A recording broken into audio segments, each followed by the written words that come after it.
Hello, everyone. We are now live in Tact Radio. This is Jordan Arell, your host. And hold on, I invited a friend of mine who wants to talk with me. So I'm going to resend this invitation to him.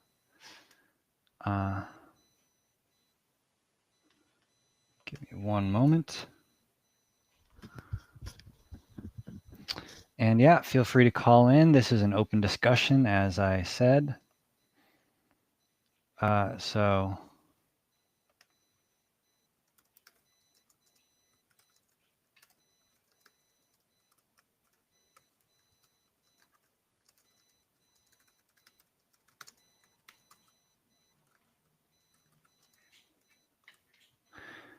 anyways, how y'all doing? I'm going to also post this link invite in the chat. So I think that's only going to YouTube. For some reason, it's not posting to Facebook, but whatever.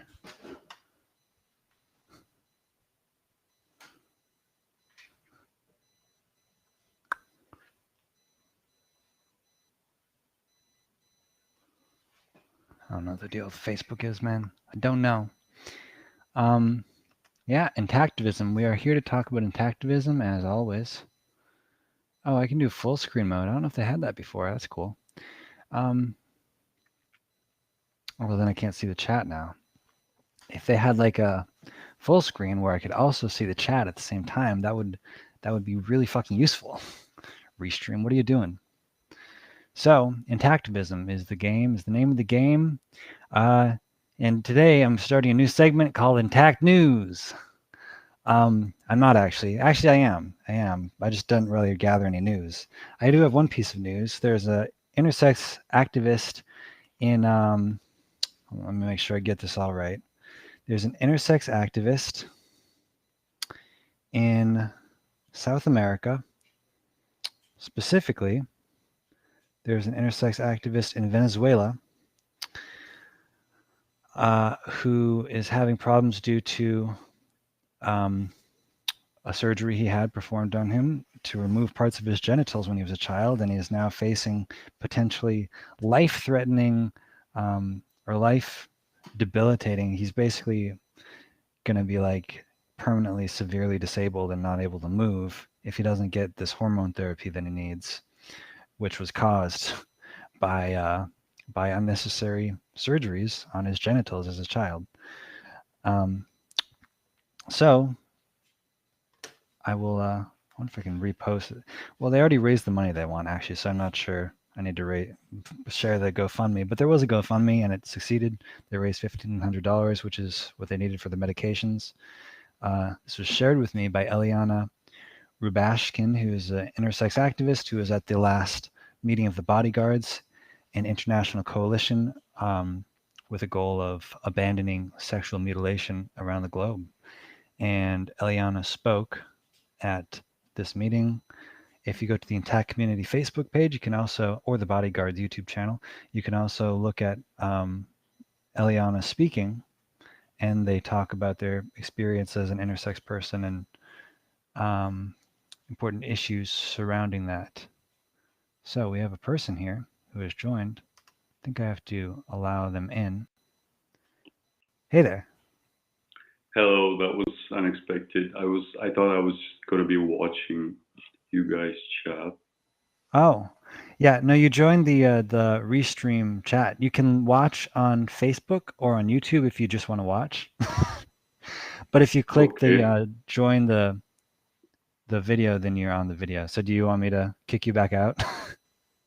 Well, I'm a bit nervous right now.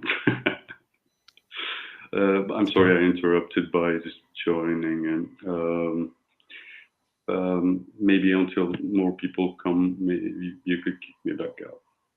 Okay. Sorry about that. Yeah, I can do that.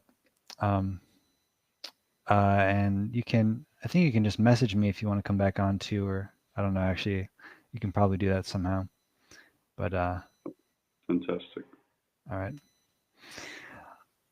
So anyways, yeah, no, that's fine. You can join anytime. This is an open discussion. So that's kind of the whole point of this, actually. Otherwise, I'm just going to sit here and whine about nobody joining. But right now, yeah, I was just giving an update. Actually, Intact News is where I tell you the news, what's happening in Intactivism. And yeah, so I was just giving you an update on this intersex thing that's happening. And that's about all I have to say about it, actually. Intersex children face genital mutilation at one of the highest rates of anyone in the world, I think, or the highest rate, most likely. I don't know what the rate is exactly. I really need to inform myself more on intersex. I'm thinking about having Eliana or other intersex people on here to host shows, because right now I'm thinking like I should study intersex more so I can speak to it, and I do think I should. But I'm also experiencing a lot of burnout, as I think is a perpetual problem for almost everyone in the intactivist movement, because it's just such a horrible and traumatic issue to confront every day. And going and like studying about all the horrors of intersex mutilation and learning about that over the course of any amount of time is just not something I can cope with at the moment. I know it's bad, and I know, I'll speak up against it whenever I can, and I want to help bring those people on this platform because I think they're the ones who can best speak to their experience of what it's like to be an intersex person. So, anyways, this is Intact Radio. Thank you all for joining, and please join the discussion. There should be a link to join the discussion in the description of this on both YouTube and Facebook. And hold on, I'm going to send it also the link in the chat. So if you click on the link that I just posted in the chat, you can also join to this call. And yeah, that's what we're doing here. So please, if you're interested, come and join. Come with us and drink some wine. I can see Murat laughing. He's off screen right now, but he was the conversation, waiting till more people join here. So if you want to join this discussion, then join the discussion by clicking the link to join the discussion, and I will talk with you about the discussion, which is ending non-consensual genital cutting. Is the discussion we are having. So feel free to join if you would like to join.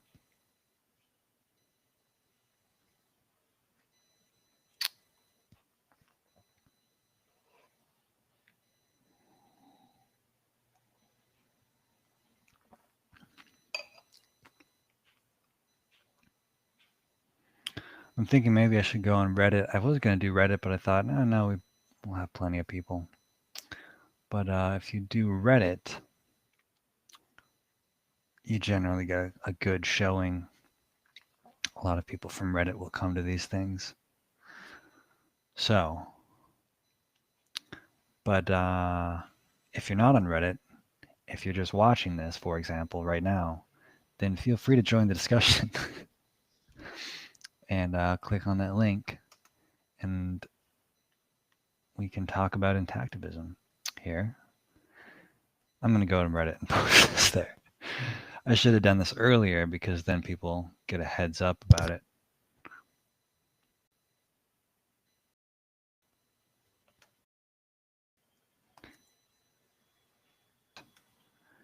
Intactivism is the biggest one.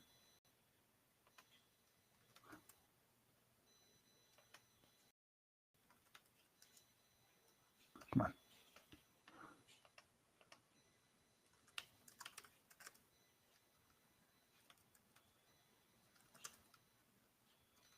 Live intactivist discussion now.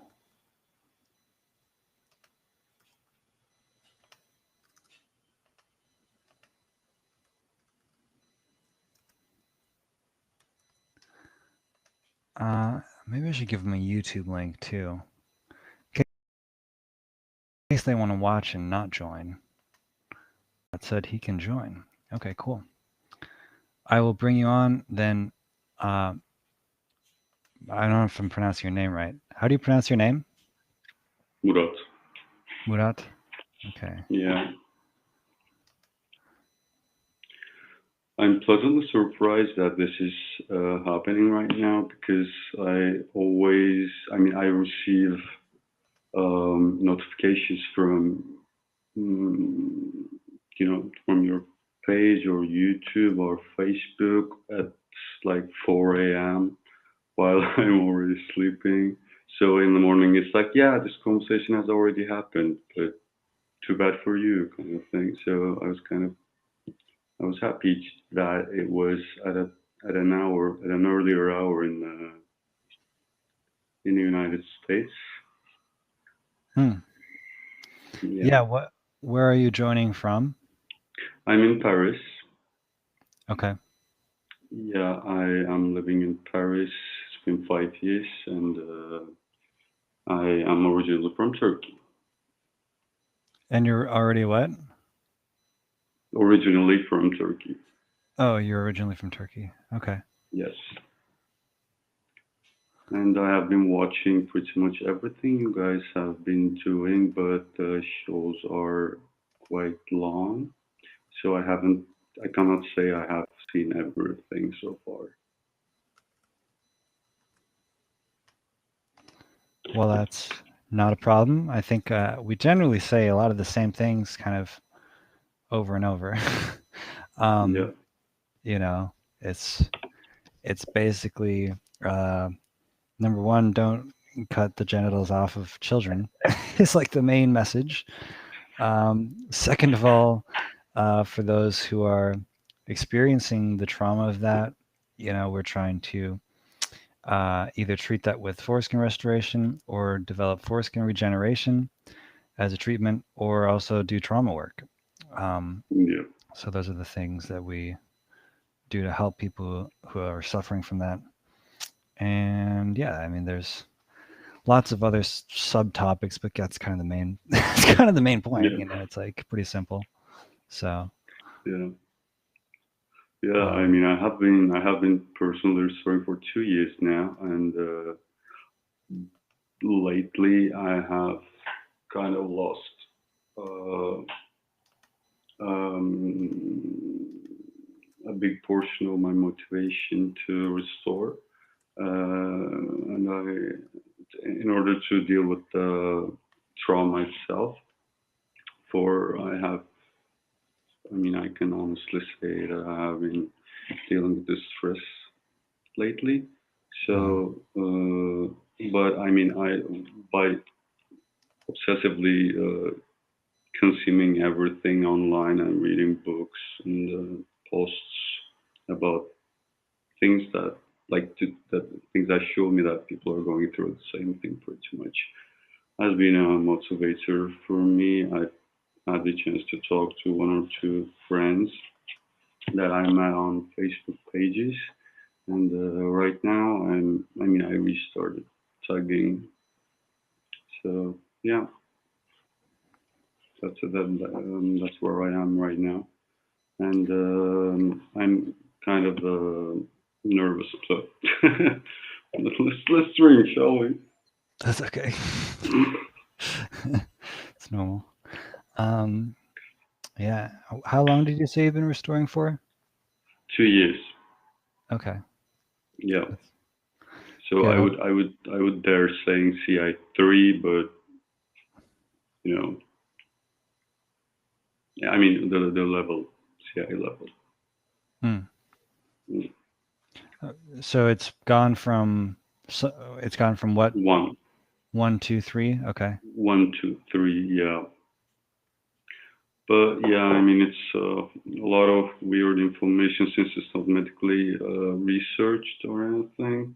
It's a lot of information about men jumping from CI2 to CI7 in 8 months and stuff. So you kind of like look down and feel disheartened, but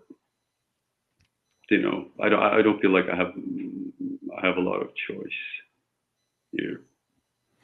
Right. Yeah. It's I know how you feel exactly. I've been restoring for 7.5 years. Yes. Oh, yeah. Or no, 8 years. 7.5. 7.5. And went from CI, what is it? CI 3 to 4, I think. So Mhm. very, very slow. Do you Um, are you saying, I'm sorry, are you saying you are at that level, or you started from CI 3 or 4? yeah, I went from CI 3 to CI 4. So only up Ah, okay, one. okay, okay, okay, okay. Very, very slow. Um, and yeah, I know some are very, very fast that they restore completely within a matter of a year or two. For some men, it takes, like me, it takes more like 30 years. So it's Yep. crazy how, and it's, Yeah.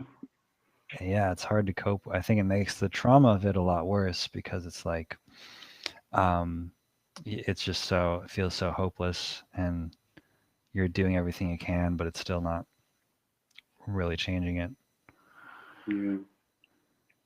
the So, fastest. I can ask you. I think you would be the right person to ask this question. If, like, what's the what's what because like Ottavio has written this in the chat, and it's actually funny. And I would I would like to know at what level Foragin is. Is Foragin still, I don't know, working on it, or is Foraging canceled? What's happening? No, it's still going. Yeah, it's I think the reason uh there's a lot of pessimism about it is because um yeah, people at Foragin kind of um underestimated how long it would take. Mm, And there were statements early on. I remember when I first joined that I was seeing, like it said, like, oh yeah, if we raise $100,000, then we can do human clinical trials and have it all ready in like a couple years or something like that. And mm, then in 2016, the estimate we gave was that we could do it by 2020. I think it was something like that, or 2016 or 2017, and even 2018. mm, We said that that was possible, which was uh, I don't know if that was totally not true. I think the part of the problem is it's just we don't have the funding to do the research. The research, if we could actually fund it and do all the research we need to, it would be much faster.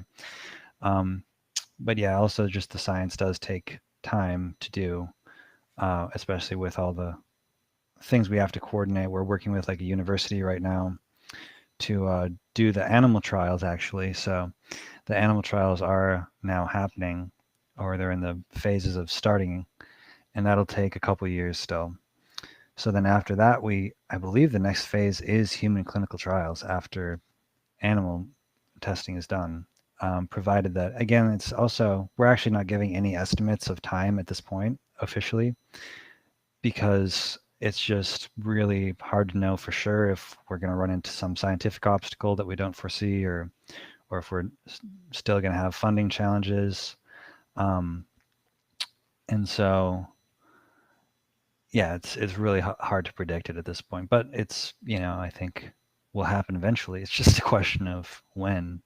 And so, um, yeah, I don't know if that's going to be within, I think the absolute soonest would be like 5 years would be my guess. Again, that's just my guess, would be the absolute soonest. Um, but I'm also uh, pessimist realist sometimes, and I'm like, it could take 10 years or 20 years or 50 years. I don't okay. I don't really know. That's just me being pessimistic. Again, no one else at Foragin has said that, but I think just being totally realistic, it's, maybe the nerves won't regenerate the way that we think they will, and that'll take many more years of research. I don't know. I don't think nerves similar to the foreskin have ever been regenerated before. I know they haven't, because there aren't any other nerves like that anywhere on the body. So we definitely haven't regenerated anything that's exactly similar to it. So there could be unique challenges. So, it's well, hard to... I don't think circumcision ritual itself is going to end before Foraging, reaches to the point that it works. So I think Foraging has time. So, pessimistic, I would go 100 years, to be honest. I don't know. I don't think it's going to take that long for at least the states to end circumcision. Yeah. In my humble opinion. I don't think so either. I think people underestimate where intactivism is right now. I think that it's getting close to the point where it'll start accelerating. I mean, if you look at something like gay rights, the movement in the United States in the 80s or the 90s, like most people thought being gay was like really bad. They just were very against it and said like this is a terrible thing, and it was okay to discriminate against gay people, and there was no one anywhere really saying that gay marriage should be legal, except maybe gay people. But like if you were gay, then you just hid it and didn't let anyone know, because you'd face total discrimination. And then now it's 30 years later, and it's pretty much universally the exact opposite. Like gay marriage is legal, and no one is saying that being gay is bad anymore. Like that's unacceptable for anyone to say at all. So it's totally changed, and I think in intactivism we're getting close to that point. I don't know if it'll be 10 or 20 years or what, but I think in the United States at least it'll push through around that time, and probably in other developed nations too. Obviously in Islamic countries and Jewish majority countries, it'll be a lot more difficult. But I think in terms of at least those countries, it'll be very soon. So I think it was Carter who said in one of these meetings, I will say, that it can be from time to time frustrating for intactivists to be so like dismissed, never under the radar and everything, while like canceling someone for saying, or not saying something at the right time is like a matter of a second in these days. And here we are, two people talking about this issue, and the intactivist pages are like, I think it's only Yohol Baby and Bloodstained Man who has like tens of thousands of followers. I mean, not that followers is the main issue here, maybe quality and not quantity. And but at the same time, the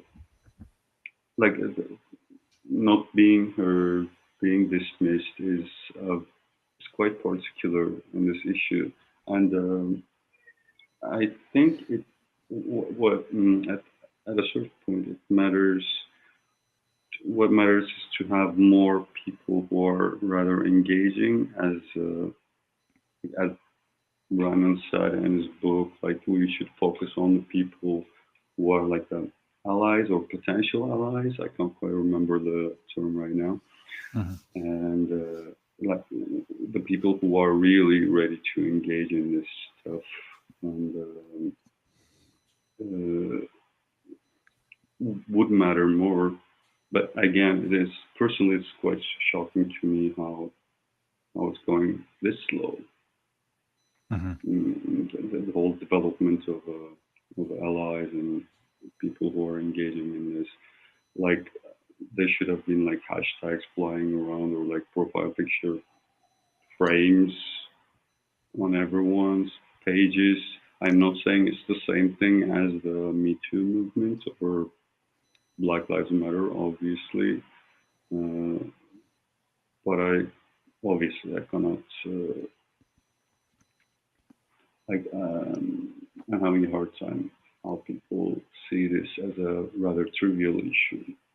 I guess we should have died. I don't know. I guess there should be more reports of children dying in the hospitals because of this ritual. So, Mm. I mean, maybe I'm saying something wrong, and I apologize if I'm saying something wrong. From where uh, from my point, I do not necessarily have the have all the gadgets and tools to refer to delicate topics in general. So I might be saying things in the wrong way, but I don't mean it, obviously. Yeah, no, I think everything you've said makes sense to me. It, there are delicate issues around it, but I don't think it's by any means any less important of an issue than Me Too or Black Lives Matter or issues like that. Um, I mean, if you look at like circumcision grief subreddit, I've noticed that a lot of the men on there are really, really in a lot of pain and grieving and just having really a serious trauma to the point where they're even suicidal or they even don't want to be alive. And so I think it's very important to bring awareness to this issue and how serious it actually is, that it can deteriorate your quality of life to the point where life isn't actually worth living anymore, and that the pain is that severe for a lot of people. So yeah, I think that's not going too far at all. And I will say, I have seen. I think Your Whole Baby has profile frames that you can put on your Yeah. picture that says "Boys are born perfect too," and I have seen a number of those, a few thousand at least, which is definitely not. I mean, there's millions of people who have done like the Me Too or those other ones, um, but it's yeah, you have to keep in mind it's more about how fast it's growing than it is, I think, about how big it is right now. Because, a few decades ago, there were only a few dozen people, and now there's, I don't know, I assume there are tens of thousands at least of people who really care about this issue. So, that's a pretty big difference in numbers. And if we continue growing at that rate, then in a few more decades, it would be in the millions. But yeah, uh, it's definitely a little discouraging just to see that it's not as well known as any of those other issues yet. But I definitely don't think there's anything like that will stop it, because it's children have just as much oppression and pain as any other group of people does. It's not like they're not being harmed very seriously in this way. So I think it's just a matter of society kind of catching up to what's actually happening. So hopefully we'll keep on spreading the awareness, and eventually it will be a society-wide thing, but I'm just not there quite Yeah. yet. Yeah. No, it's not. It's not. I think it's probably different in Paris too, because or France. Sorry, I don't know if you said Paris, but France. Yeah. Yeah. It's Paris. Paris, okay. Mm. Because I know there are groups who are doing, Droit au Corps is a group in France who is doing advocacy work around this. But I don't think there's as many as there are in the United States. There's a bunch. No. Your Whole Baby and Bloodstained Men being the two biggest, and Intact America. But those three probably being the biggest here. Yeah, there's not much need here either, to be honest. Like it should be like you should be a part of a religious group necessarily, and you should be unhappy about what has been done to you. And when you're in a, how can I say that? It's not ghetto. It is like a diaspora in a country. You have the tendency to clutch on your beliefs and your culture even more than the original country. Like any Turkish diaspora anywhere around in the world would be more interested in what's happening in Turkey and what is it that defines you as a Turkish person would be different than what's going on in Turkey, obviously. And so people question less the issues like this in especially in Europe, where here like it's not a practice that is being done in most of the cases, unless back in the day in the 80s, I talked what for a man who had phimosis, the doctor thought the only solution would be circumcision. Unless cases like that, being a part of the French community and coming from a French family, you would not be circumcised. So here, yeah, it's not a thing at all. And in Turkey, either there's an awareness growing very slowly, like baby steps, but people aren't necessarily questioning this. And here it's kind of normal. Like in Europe, I find it quite normal to not question circumcision because why would a woman question, like think about not having a foreskin, for example? It would never, like in countries where female FGM is not practiced, people wouldn't sit down and think about that. So that is the exact same case here. Like people don't think about it. And when I talk to my friends about how I'm struggling with being mutilated as a child, they do not. They're like, aye, you're actually right. That is the moment that the first time they think about, like, in the world somewhere people are being circumcised. Like it's not a part of their their their ideas. Like they don't think about that in general. So yeah, organizations in general are not active necessarily. Yeah, I think that's one of the. I mean, we kind of have the same issue here too, actually. Even though it's so widespread here, most people haven't really heard from any men often that they've been unhappy being circumcised, actually. And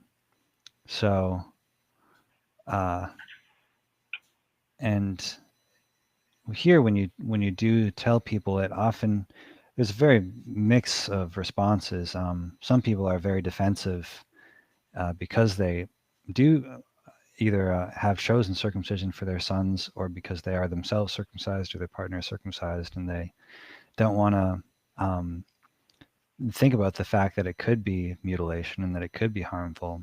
And so when they when you say that to them, it's very they have a very bad reaction and don't kind of be like, oh yeah, you're right, but they're like, no, definitely that's impossible, and don't even want to hear it or that kind of thing. So Yeah. it also reminds me a lot of the gay rights movement, actually, which we were just talking about. How it used to be that no one knew anyone who was gay. Like you didn't know anyone who was gay if you were just a few decades ago. You didn't have any family members. You didn't know any of your friends who were gay. It's not because they weren't gay. It's because they didn't tell anybody about it because there was too much stigma attached, and they knew that they would be attacked for it, and there was just such a hostile environment. And I think to some degree, it's the same thing here, where there are a lot of men who are unhappy being circumcised, at least 10%. I mean, I know surveys from a few decades ago showed 10%. I'm sure it's higher now. But, that means out of every 10 men, which is quite a lot. Actually, that's even more than are gay. So, Yeah. so I don't think it's that it doesn't affect people. I think that people who it affects just don't talk about it very much. So it's really partly, having conversations like this and getting people to talk about it and let others know about it. that's Yeah. one of the keys to making people more aware of it. So Personally, sorry, personally, when I talk to people about this, I do not want to go into too much detail. It's like talking about sex to a child. Like you don't want to give too much information unless it is asked. So I start with so I am against circumcision personally, and like I don't jump directly into like all the the lost nerves or PTSD and everything. But I want to test their like investment on the topic, whether they want to talk about that, because somehow still inside I feel like it is. I hate calling it that because it really sounds like very similar to the incel community, but I can I kind of don't want to like it feels like the red pill, and I personally, as I know how much I'm suffering from that, and I kind of feel awkwardly, I kind of feel responsible about like letting people know that, you know, waking them up about this. It sounds weird. I'm not saying that I am, you know, I don't mean to sound like a prophet or something, but like letting someone know about this is like, why did you tell me that? I was living my life very happily. It was Carter again who said, like, was it better when I didn't know about this? Was it like if it was ignorance bliss? He never said that, but it does feel like that from time to time. But at the same time, it is not my it's not my fault. It's not my responsibility to. I am not the one who should feel bad about like letting people know what had been done to them or what is being done to children worldwide right now. Um, it is, the society's responsibility. So I do feel it's kind of like a calming moment for me to feel more uh, liberated about talking about this topic to people who had never brought this up in their lives. So, yeah, I something that uh, I used to feel very much the same way. Um, like I didn't talk about this to anybody for at least 5 years or so because I didn't want to make anyone else as upset about it as I was. And besides, I was just so traumatized that it was almost impossible for me to talk about it because it was just so painful and triggering for me. But something that Jessica Rigdon said on my podcast for Foragen actually that I thought was really insightful was, it never you have to think, is it going to hurt the person more, or would it hurt the child potentially more who they would end up circumcising? And obviously it's going to hurt the child way more than it's going to hurt this person. So you have to think about that, and it's like it's a horrible thing to have to do, but at the same time it's much worse for it to keep continuing on if that person is potentially gonna do it to their child because they think it's okay. So but I think you're right though, that if you kind of start slowly and aren't too aggressive with it, and just uh, start out as gently as possible and kind of see where they are with it, then they're more likely to be a lot more open to it. Because I've made the mistake of just like unloading everything about it to someone and then they're just dead silent, and like they just like don't say anything to me like ever again. Yeah, we didn't sign up for this. Okay. No. Nope. So Yeah. I think it's a good good thing to do. Baby Yeah. steps. People they do get defensive and just like angry and whatever, especially when you're aggressive about it. So I like starting with Foragen actually and saying like, oh yeah, well I actually work at this company called Foragen who's trying to regenerate the foreskin and bring back what's lost due to circumcision, because that kind of defuses the bomb a little bit, because it's like to be like, oh yeah, actually, we're working to bring it back so it's not so negative. It's like a positive, like, yeah, we might actually be able to make your penis function even better and be more pleasurable than it is if you're affected by it, and people are a little more open to it. So it's kind of funny and interesting rather than like horrible and depressing. So do you know how much pain the babies feel? At the same, maybe it's a better point to start. Like, and did you know burn victims can be saved with this new technology that is called like there's a company called Origin, and like kind of bring the topic from there to like if you lost an eye, they can bring it back perhaps. Mm-hmm. Yeah, absolutely. The And then possibilities are what? endless. Foreskin slowly bring the topic to the foreskin. Definitely. Yeah. Well, it is the one argument for it is like it's the only thing that we can regenerate a bunch of and test it out, because nobody's missing a bunch of any other organ really. There aren't that many people who are missing hands or eyeballs or whatever, but there are a lot of people who are missing their foreskin. So yeah, the percentage is not like equal at all. Yeah. So that's the place to start.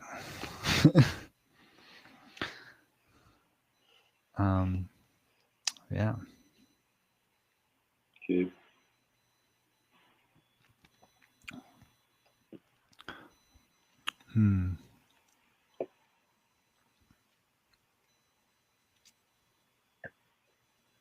Is that white wine? Yes. Yes, and rather cheap one, but delicious. Is there a preference of wine that's more common in France? Types of wine? Well, I mean, Bordeaux is huge, obviously, and well, it's their thing really. Like, you don't want to have fast food here, but they do provide cheap and delicious wine. So it's kind of lucky, because I know in North America it's not necessarily that cheap in comparison to here. Like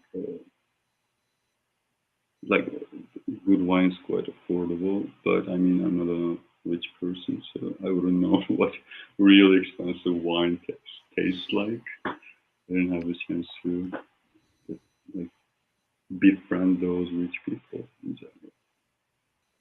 But I've heard that that in blind tests of when they wine, people actually rate cheaper wines as better, even if they're like a wine Oh, snob. okay. They still, I can see that. I can see that. yeah. So you're not missing out, I guess. Was it not a game like Blind Test? Do you know if the name is Blind Test? So there's this game like that you start playing a song and the players should guess the right guess what song it is from the very first seconds of the song, Hmm. like the title and the artist. It's like a game. It's a thing here. I didn't know. I learned, and they call it blind test. I mean, they call Hmm. it they. I haven't heard of that, but that sounds fun. It is fun. It is fun. I did try it with my friends. So it's a lot of fun. Hmm. Blind test. I'll have to start that Yeah, trend here yeah, yeah, because I haven't yeah. heard it You should before. like. Yeah, I mean, it was. Remember the fun like The what? interactivist conversation that you started like Yes. with the eight like mm, all stars of all this Yes. all this cause. So it could be a fun thing. Absolutely. I'll bring that into the next one for sure. Yeah, yeah. You would add Ron's song just for fun. Ron Lowe's song. I want to say Mahler Cougar is said good evening in the chat. Mahler Cougar, I'm probably not going to be here for that much longer because I got to go do other things. But if you want to join the chat, you can still join it for the next, I don't know, 15 minutes or so. Mm. Everyone is welcome to join these. Yeah, fun and interactivism is a good thing. Yeah. It just gets too depressing sometimes. So Can I ask you how long have you been trying to sorry. how long have I been what? How long have you been like working on the trauma, if Mm, you call it trauma for it's yourself too? I started in at the beginning of 2016. I took a class called Healing from Trauma. Mm. Oh, hold on. One person said, how can I join the chat? I'm going to post a link. Oops. Yeah, join the discussion. It should be there, but it should also be in the description on Facebook. I don't know if my comments are actually going through. I don't think they are on Facebook. But if you click the join the discussion thing on Facebook, it should be in the description of this video. So let me know if you can't find that. Anyways, yeah, so I started about, yeah, they're not going. Oh, that's Carter who said, how do I join? Yeah, Carter, if you click on, oh, is it not showing up? Dang, it's not showing up. Okay, Carter, I'm reposting the link on Facebook. That's annoying. It's because I created a new thing. So Carter, there should now be a link on Facebook that I just posted in the comments of this video on Facebook. It wasn't in the description because get on right away. I'm gonna go. Yeah, on Carter, ship if real you quick. But click on, I'll be right back. Yeah. Oh, is it not showing? Dang, it's not showing up. Okay, Carter, I'm reposting the link. Carter, mute your thing before I let you back on because you're echoing. Or put a And put headphones something on. on. Because otherwise I'm hearing myself and it's really annoying. I hate my I hate my own voice.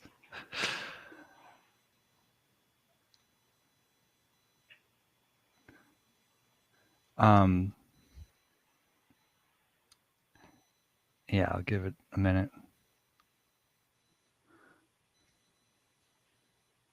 That explains the long pauses during the videos. Huh? See, I've been How doing about trauma that? work on and off for about 4 years now, to answer your question. Yeah, thank you. I'm back. Hey, Is it still echoing pretty bad, or are we all good? I'm not hearing anything now. Gotcha. Cool. Hey, nice to meet you. Right? Is that how you say it, or I butchered that? So, No, it's good up. Thank you. okay, nice. Cool. I just Yeah. was listening in for a minute on Facebook. Thought you guys were having an interesting conversation. Jordan, sipping some wine. I like it. We all are, except you. Oh, okay. Is this a wine session here? Yeah, I don't know what But you're I heard doing. having some fun in Intactivism or in these types of chats. I like it. They're usually pretty morbid. So That's what it's all about. Oh yeah, it gets a little dark. yeah. So I myself am trying to I was branch out. having this experience the other day. I'm definitely guilty of making it morbid very quickly. And I was speaking with this physician that John actually got me in touch with. And we had a very interesting conversation. It was supposed to be a podcast, but I don't really think he thought that the content that I was sharing maybe was appropriate for this podcast. So we never actually did it. But yeah, I'm looking to definitely be more charismatic and kind of like charming, a charming individual, at least when I'm presenting on Intactivist related things, because I've noticed a lot of people are not really drawn in to the conversations that I'm having because they're pretty dark. Like I'm looking to touch on the most difficult components of the conversation, the anatomical loss, the suffering to the child, things like that. Because that's what matters to me, right? That's why we're in this. That's why we're here speaking about this. That's why we care. So it would logically make sense in your mind that that's what you should touch on.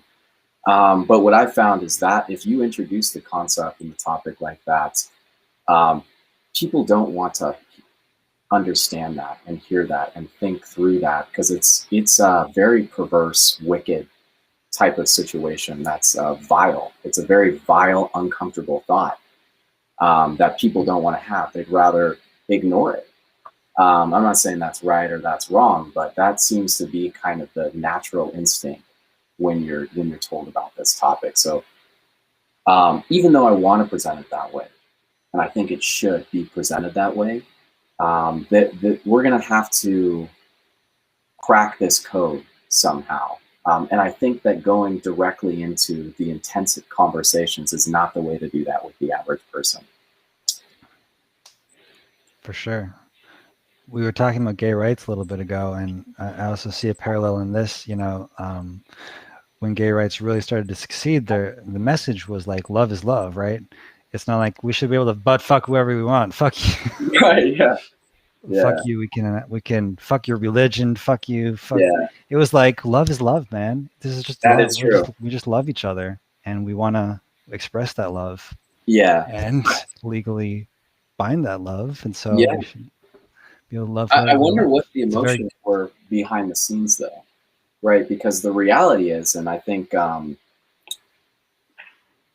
it's unfortunate that this is the case, but there's genuine animosity and hatred and disgust and all these very serious negative emotions that I feel and a lot of other men feel. But there's not really a place for that in the average civil discourse on this. But I want there to be, but there just isn't. And you can't really be diplomatic when you're conversing with people in that manner. And making these types of allegations and things like that. So I'm curious. I actually wonder more if there were these feelings within kind of the gay rights community, if behind the scenes, right, they were really upset and angry, because I think they got completely fucked. I mean, the way they're being treated and things like that, I mean, that's totally unacceptable. And I would be fucking angry as shit. But the way that they approached it, was I think they came to the conclusion the only way they can move forward on this is through diplomacy and being gentle about it and helping educate people that being gay is not a crime or a satanic thing. But I also think that very valid to feel extremely angry about that situation because it's very unfair. For sure. One of the discussions that Brendan had that I really liked with John is like we need to have both like an internal and an external thing where like we are able to internally communicate with each other and like be there for like have trauma work that you do where you can express that stuff and have those conversations. But then you can also like figure out like, okay, how do we actually talk to people about this to convince them in a way that's effective? Because that's a totally different thing. Right. And I think Gay Rights is a great model for that because they have been pretty successful in both creating internal services for themselves and then also projecting the message and manipulating doing advocacy or political work. Yeah. No, I hear you. I think there is something important to touch on. I don't want to dominate this conversation, but moving towards the goal for gay rights, it was advantageous towards the individuals who were trying to achieve this, right? There was some serious human rights concerns here, obviously, and their life improved significantly when the situation from a legislative level evolved, and from a societal perspective on this issue evolved, and the tolerance and the not maybe tolerance, the acceptance that this is a totally normal. There aren't these heinous consequences to being gay. But what is the solution for us? Like, what is the win scenario for us? It's actually for the men that have been circumcised and now identify as being harmed by it. Even if we change everything legislatively, even if the societal thought process around this completely evolves, I'm really still in the same situation, although it's certainly improved in some ways. The physical anatomical loss is still present, and that's really what burdens me. And so I think that there is a huge difference in other types of activism and activism where you've been physically, for an issue that you have permanent physical loss from. Although I could be wrong on that, and there could be more similar. There certainly are similarities. I think that is a major difference, though, between activism that is for violent acts where somebody's been permanently maimed and wounded, and a type of activism where there is actually a solution that individuals can move toward. There's a real solution for the problem that actually achieves. It solves the issue, right? The issue for me won't be solved when things have changed legislatively and society thinks of this much differently. I'm still in a very, very similar boat that I was in before. So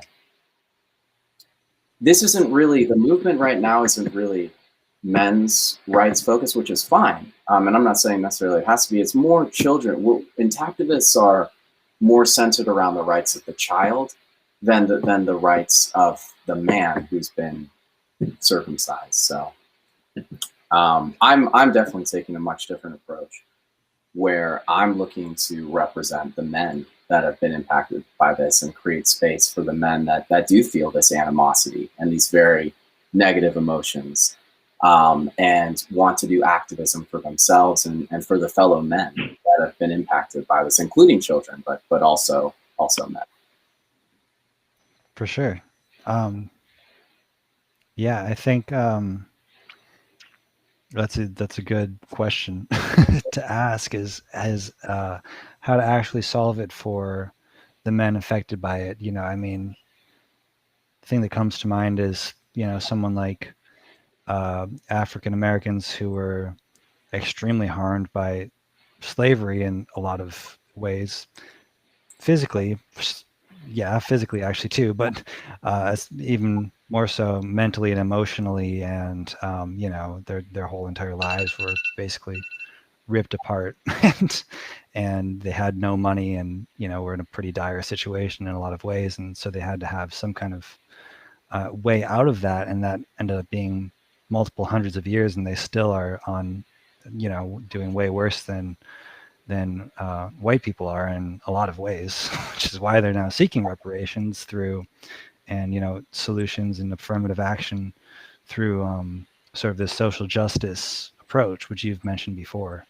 So I think that is probably the right approach in terms of that. It's interesting because it is very different than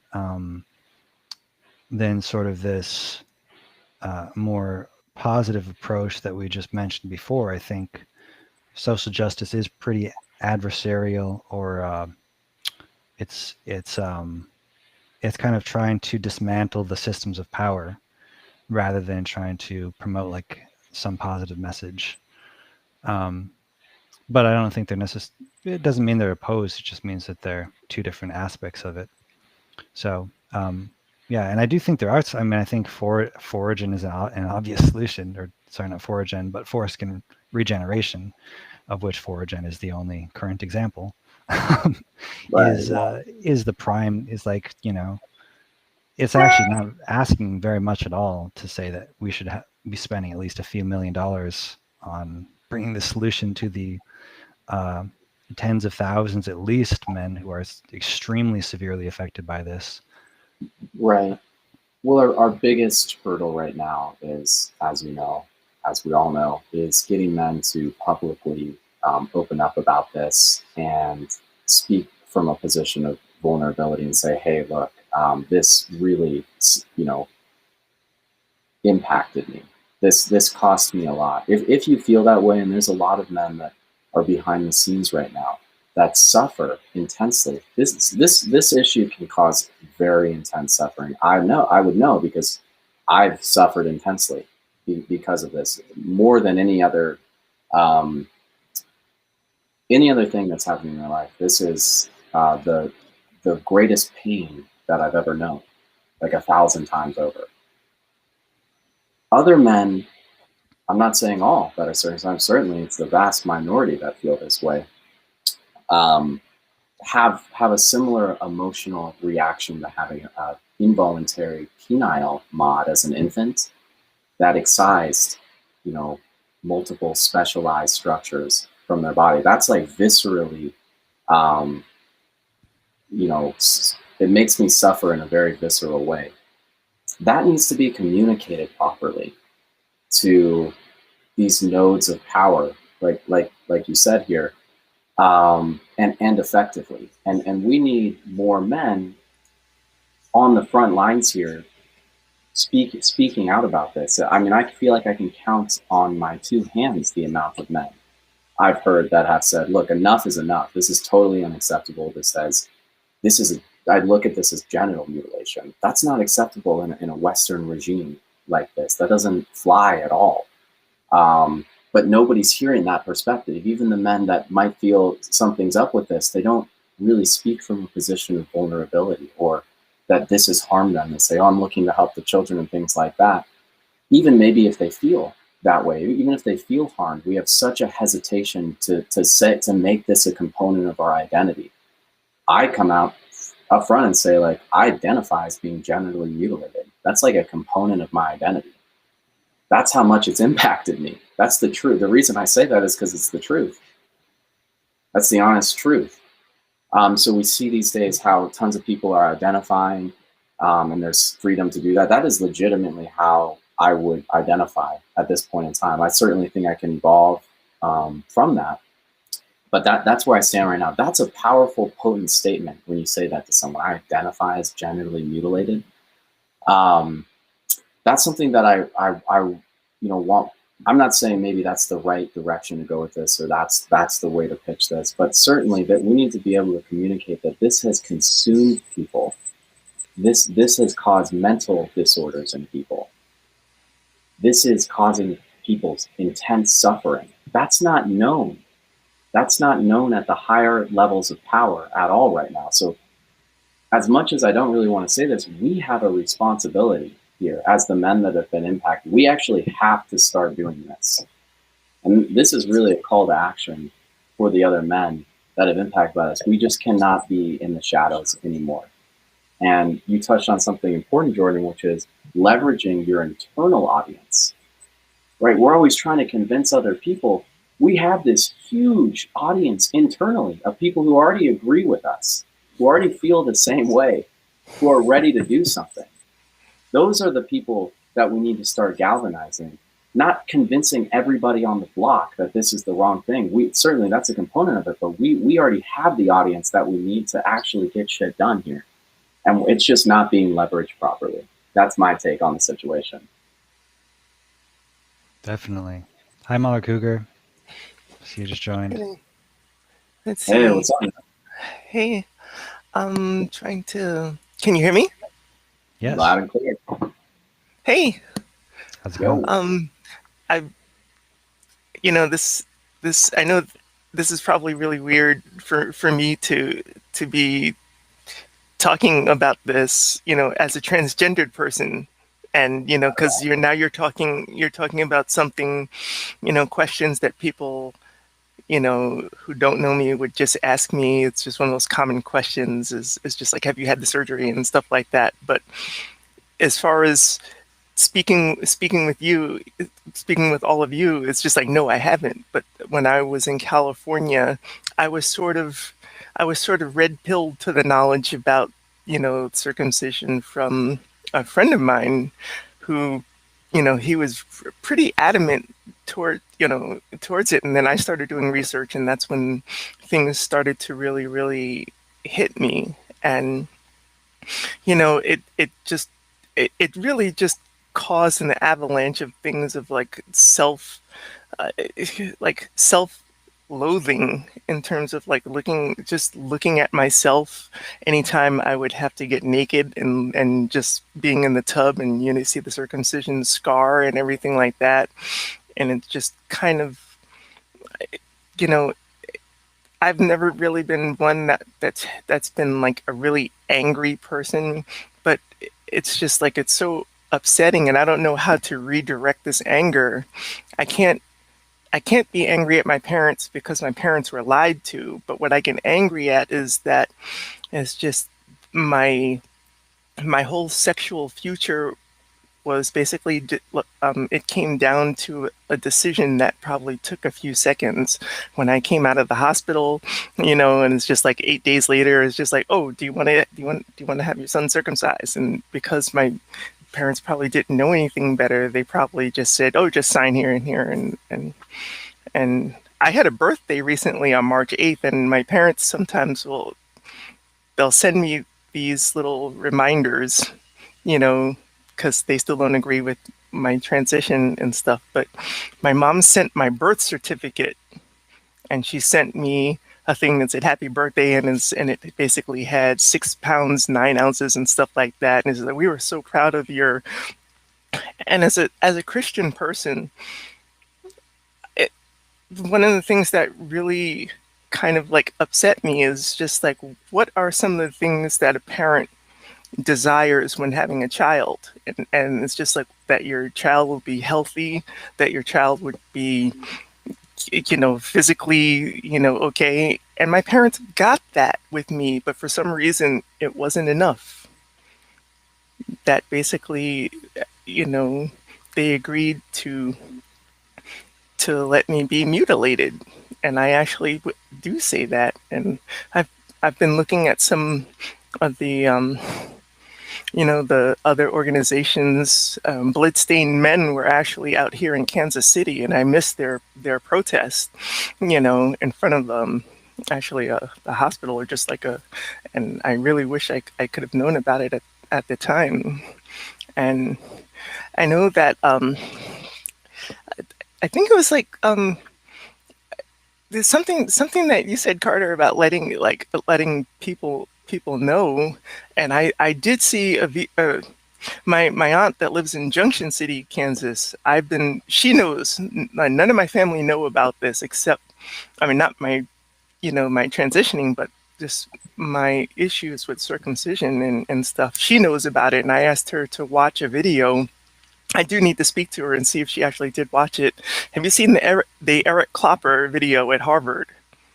Absolutely. That was something that I sent to her, and I'm hoping she had a chance to see it. And one of the things that, there's actually kind of two things, and it's just one of them is angry men, people who get angry at people who are upset at being mutilated. And I don't understand, where is the empathy? Where's the compassion? It's just like, oh, get over it. You know, you get a lot of those comments. It's just like, oh, it's just a piece of skin. I can last longer in the bed. I can do this. Stop being a baby. Like, just like, I'm fine with it. And it's just from being in this underground and knowing so many people who are upset about this. It's something I can't be quiet about this anymore. And what do you think about, you know, when I saw the Harvard lecture, what would happen if a lot of men who are upset about, you know, being mutilated, what if they were all, I know we can't do it because of COVID, but what if everyone had like a conference, if there was no COVID? Imagine a whole bunch of like men who have this feeling about the, you know, just the whole mutilation, were able to sit in a conference with a panel of doctors. I mean, what would you feel about that? You know, just to voice opinions and just do it in a way that, you know, it's just like civil, you know, and be able to speak to a panel of doctors. You know, can that happen? I think there's no reason it couldn't. I think Intactivists have been extremely aggressive toward doctors. At protests I've attended, at protests I've watched, at everything I've seen, you know, there's not even a slight attempt by most Intactivists to have a civil conversation with doctors. It's like, fuck you, you're Satan. You need to go to hell. It's screaming. It's yeah, it's not universal, but like, Yeah. most of it is to some degree or another pretty angry and not trying to build a bridge and like and have something sort of constructive like that. Yeah. You know, when I've reached out to doctors and am very civil and kind of, you know, try to let them know how I feel and am as gentle as possible, I've actually gotten really good responses, even from the people at the American Academy of Pediatrics conference who were leading the session on, you know, how to respond to Intactivists. They actually, you know, responded to my video and mentioned me in the conference and were like, oh, this guy actually was very honest and you know, seemed like he was sincere. So it's like, I think there's just not enough people actually trying to do that, is basically what I'm trying to say. I think something like that would be really interesting. Because there are a lot of doctors who agree with us, a decent percent, and I think trying to build more bridges like that is a very good idea. I actually wanted to do something like that myself, where I hosted an educational sort of thing for doctors on on how circumcision can be traumatic. And my mom happens to be a doctor, and I wanted to co-host that with her, and haven't quite figured that out yet. But I think there's a potential there. You know, it's really it's the work that you have to put in to make something like that happen, which is the biggest challenge. But I like the thinking behind it. You know, it's certainly a good example of a civil sort of discourse that we've been talking about, or a very not so aggressive and dark and way of doing this that would burn bridges rather than create bridges. So I appreciate you sharing your story as well. Well, thank you. I had an experience with a therapist that I had been seeing recently, and last year, and I probably won't see her again. She actually was pregnant at the time that I was having a counseling session with her, and And it was about that time that I had told her about the circumcision issues that I've had, and just just the trauma that it's caused. And I asked her, I said, are you going to do that if you find out if you have a son? And she told me, honestly, I really never talked about that with my husband. That's something we've never talked about. And I'm just like, this is an important conversation. I felt like I was actually educating my therapist. I said, this is something that maybe you should really, really talk with him. And it's just like, because you see how it's affecting me. And then I found out later she did have a boy, and she did have him circumcised.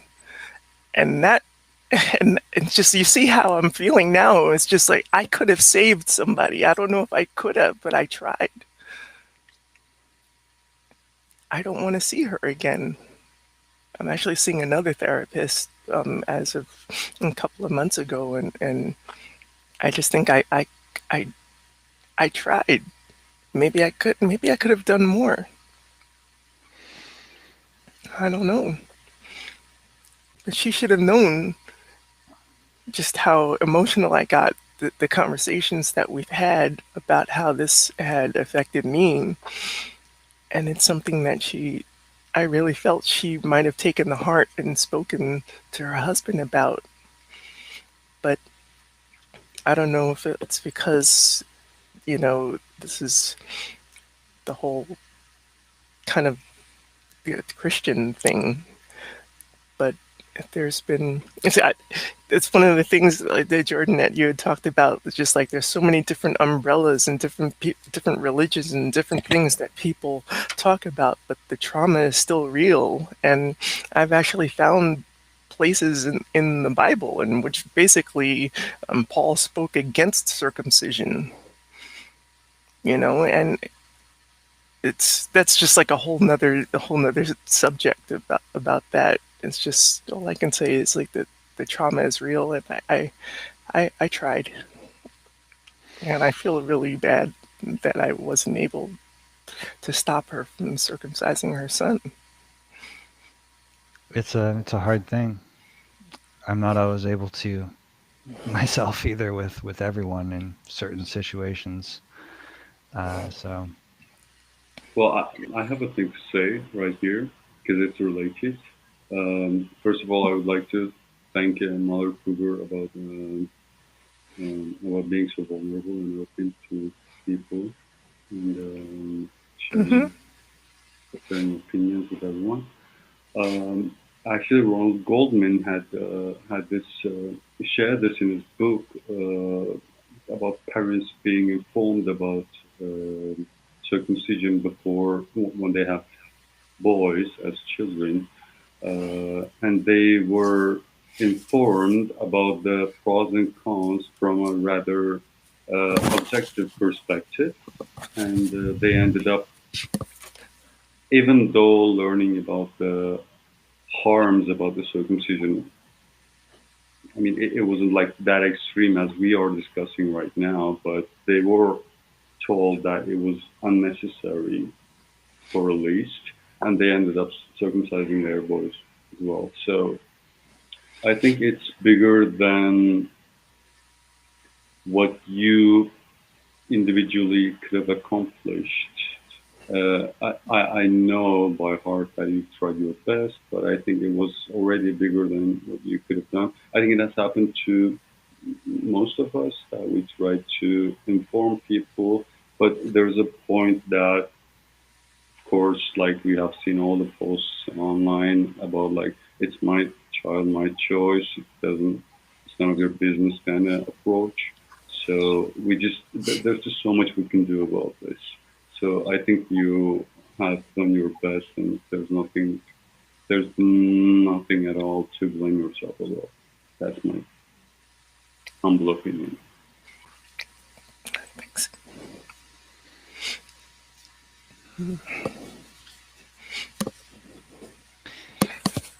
Yeah, it's a hard business to be in. It's important to not be discouraged by it and yeah, I mean, do your best, and you can certainly learn from it, or what maybe you would do different. But it's like that's all you can do is to do your best. So it's hard too. I mean, with your therapist especially. I just actually wrote the final chapter in my book, which is a chapter for therapists who are working with men traumatized by circumcision and and women. I use men in the book mostly because I think it's mostly men, but certainly it applies equally to transgender people who are victims of it. But anyways, it's I think it's not something almost any therapists are used to dealing with, and so I am very explicit that the most important thing is actually to be an advocate against circumcision. If you're not an advocate against circumcision and don't do your best to obviously protect your own child, but also even your relatives and your friends' children from circumcision, that's like the step number one in being a therapist on this issue, is to be an advocate. Because it's almost impossible, to be a victim of this and then to confront your therapist and know that there's someone who doesn't actually oppose what was done to you. It just feels completely unsafe being with someone who doesn't understand or respect that. So, yeah, I've also, faced my own therapist who didn't get it, and I didn't talk to him after that either. I think it's Yeah. it's really unfortunate, but I hope as awareness increases that therapists can also learn more about this. So.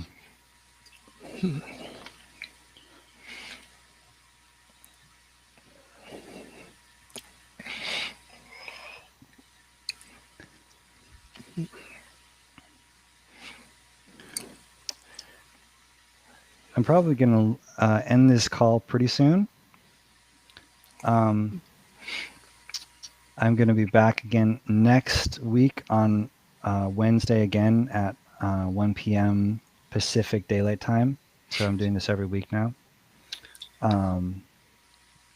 Yeah, so one thing I want to say before I end is if anyone here is interested in being a host of this show, we can have more than one show every week. In fact, I want to have a show every day eventually and kind of build up to that. But if anyone wants to host once a week or once every other week or once a month even, I would invite you to just let me know, and I would love to have help doing this so that we can, keep on elevating this conversation. Absolutely.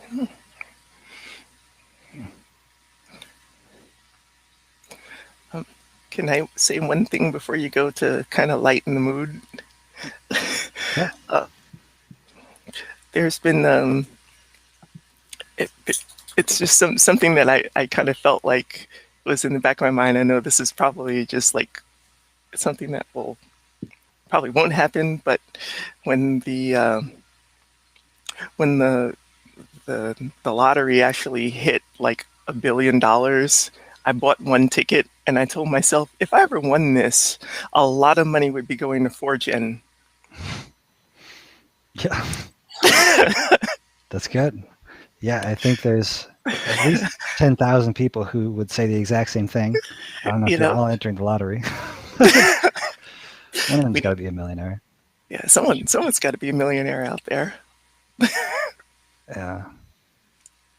I appreciate it.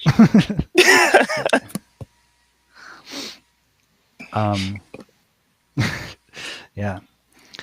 I always say if everyone who was restoring would donate $1 per year to Foragen, then we would be fully funded.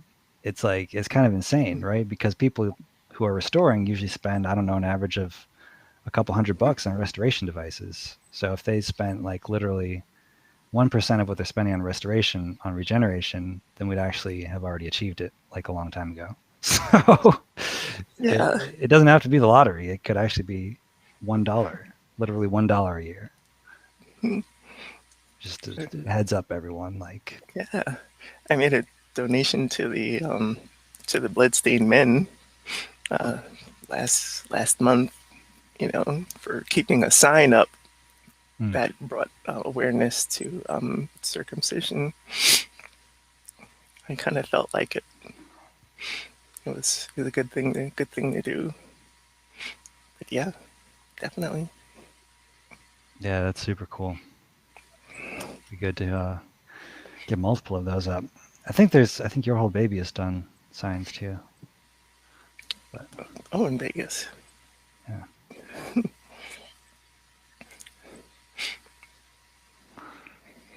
Well, would anyone else like to share anything before we end for the day? I think I would like to thank you for giving this opportunity to anyone who could join, because if I made it here, anyone could do it, apparently. And I didn't see this one coming, but I'm very honored, to be honest, because I have been loyally following everything you guys have been doing all along. And in Europe, it's not necessarily the easiest thing to find people to discuss about this, since everyone has their skins. So I feel honored to be a part of this, and I would like to thank you to give everyone the chance to be heard on this channel. Thank you. Yeah, Thanks. really appreciated you joining. Absolutely.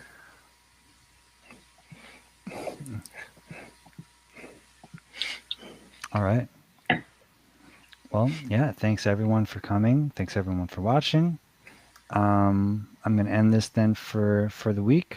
As I said, if you want to reach out and for any reason, but especially if you want to host, would definitely be interested in bringing more hosts on.